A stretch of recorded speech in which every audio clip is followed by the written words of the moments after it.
পঞ্চায়ত নিৰ্বাচনত সকলো ৰাইজক আবেদন জনাইছোঁ। জিলা পৰিষদ আৰু আঞ্চলিক পঞ্চায়তত কংগ্ৰেছ প্ৰাৰ্থীসকলক হাতৰ চিনত চাপ মাৰি ভোট দিবলৈ আহ্বান জনাইছোঁ। পঞ্চায়ত নিৰ্বাচন এটা বহল ভিত্তিক নিৰ্বাচন।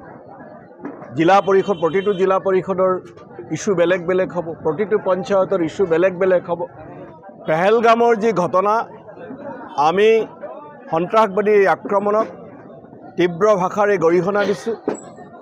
এই আক্ৰমণ বৰ্বৰ, মানৱতাৰ পৰিপন্থী আৰু সন্ত্ৰাসবাদীক প্ৰশ্ৰয় দিয়া পাকিস্তানক ভাৰত চৰকাৰে উচিত শিক্ষা দিব লাগে।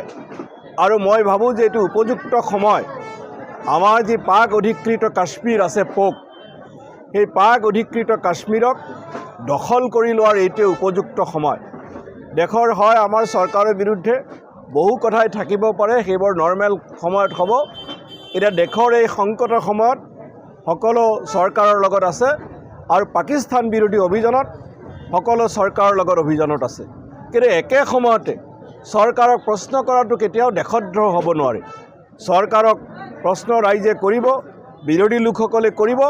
কিন্তু মই ভাবোঁ যে এই সময়ত মই প্ৰধানমন্ত্ৰী ডাঙৰীয়াক আহ্বান জনাইছোঁ যে বেলুচসকলে যি স্বাধীনতাৰ সংগ্ৰাম কৰি আছে, যিদৰে ইন্দিৰা গান্ধীয়ে পাকিস্তানক দুডখৰ কৰিছিলে, আজি প্ৰধানমন্ত্ৰী ডাঙৰীয়াক মই আহ্বান জনাইছোঁ বেলুচসকলৰ স্বাধীনতা সংগ্ৰামকো সমৰ্থন দিব লাগে আৰু পাকিস্তানক এহেকা দিব লাগে। মইতো ভাবোঁ যে বিজেপিৰ প্ৰতীক চিহ্ন খাকী হাফ পেণ্ট হ'ব লাগে।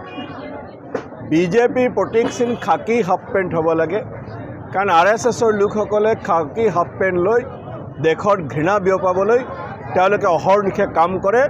হয় খাকী হাফ পেণ্ট হ'ব লাগে, নহ'লে নাথুৰাম গডছেৰ বন্দুকটো তেওঁলোকৰ প্ৰতীক হ'ব লাগে। দুটাৰ এটা তেওঁলোকে অপশ্যন দিব লাগে, হয় খাকী হাফ পেণ্ট নহ'লে গডছেৰ বন্দুকটো। যে অহংকাৰী, ভ্ৰষ্টাচাৰী, জনগণক তুচ্ছ তাচ্ছিল্য কৰা, বিষয়াসকলক তুচ্ছ তাচ্ছিল্য কৰা, কাৰো প্ৰতি কোনো সন্মান নৰখা, মহম্মদ বিন তুগলকৰ দৰে শাসন চলোৱা হিমন্ত বিশ্ব শৰ্মাক এহেকা দিবলৈ ৰাইজ সাজু হৈ আছে, মই সেইটো বিশ্বাস। যিকোনো খবৰৰ বাবে যোগাযোগ কৰক 7099017330 লগতে 7099017110 নম্বৰত।